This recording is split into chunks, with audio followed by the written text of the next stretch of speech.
ಗೊತ್ತಿಲ್ಲ ಕುಂತರು ನಿಂತರು ನಿನ್ನ ಭಜನೆ ಬೇರೆ ಕೆಲಸನೇ ಇಲ್ಲ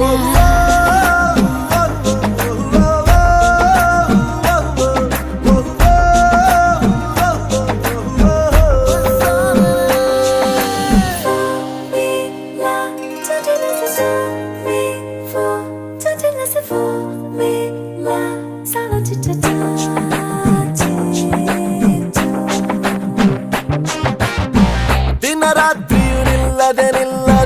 ನಿನ್ನ ಜಾತ್ರೆಯು ಸಾಗಿದೆ ಇದಕ್ಕೊಂದು ಪರಿಹಾರ